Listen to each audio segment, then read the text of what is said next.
Hello everyone and welcome to my morning report analysis videos on Monday the 5th of November with me, Rich Bear Market Analyst at Hantec Markets. We've got a relatively settled outlook across markets today, nothing too significant in terms of direction on Forex, gold or indices, equity markets as well. So you've not really got too much direction that you're likely to see ahead of the US midterms, I think, and that is a key volatility factor that's going to be coming on Tuesday.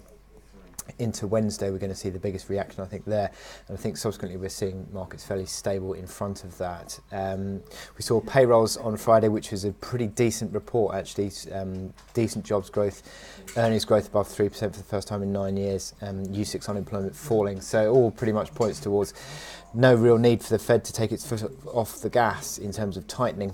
And certainly that is certainly drove US yields quite strongly higher on Friday. The 10-year above 3.2%, 2-year at again record levels.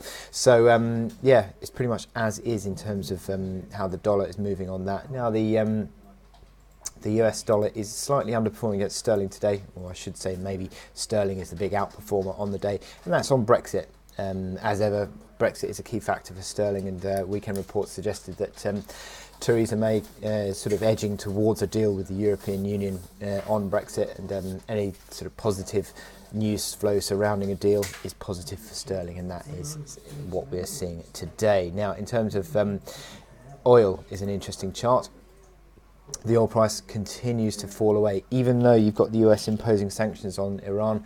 Perhaps the expectation is that the sanctions would be more stringent, less waivers that have, there have been waivers apparently on 8 countries that have been going to be announced today, and subsequently that is sort of helping to drive the oil price lower. You can see that US WTI is lowest since April, and yeah, that's a key move there. But certainly the dollar moves fairly stable in terms of how the US dollar is looking today. Nothing too significant in terms of direction ahead of the US midterms.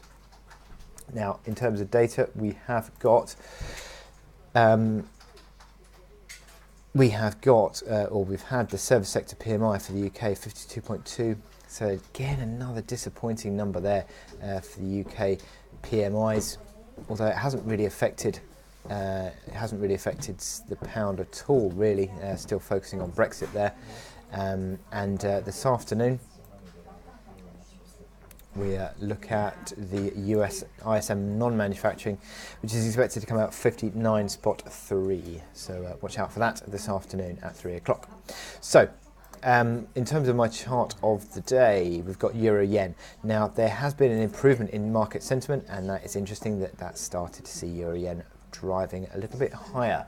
We've seen a downtrend that has been in place for the past 5-6 weeks on Euro-Yen. That got broken on Friday, closed above the downtrend, continued to grow on what could become now a little mini uptrend recovery channel. But it's the momentum indicators that I like about this chart. MACD lines crossing higher. That's the first time we've seen that since August, and that MACD cross in August signalled the start of what was a recovery in the coming weeks. You've got that going through Euro-Yen there. Also, we've got the stochastics accelerating higher, the RSI 47, so not quite above 50 yet, but certainly still progressing in the positive direction on that. So the improvement in market sentiment is certainly yen negative, and in this case is helping to pull Euro-Yen higher. Now, in terms of your resistance overhead, you've got 130.50. Mid-October resistance that you'd need to get through, and then before that, looking at this minor sort of level of the floor of a mini range around 129, about 129.10. On your hourly chart, you can see that a move above 128.40 area is an old pivot pulling up into new support, so that is a correction in towards there, could be seen as a chance to buy, and winding on the hourly RSI back to decent levels that could be considered a buying opportunity. And yeah, I think it's progressing fairly nicely. So I think any little correction back towards 28.40 is probably a buying opportunity to retest that initial resistance that we've got on this chart from Friday's high at 29.30, but then beyond that 30.50. So with that in mind, I wish you good luck in trading, and I'll speak to you later.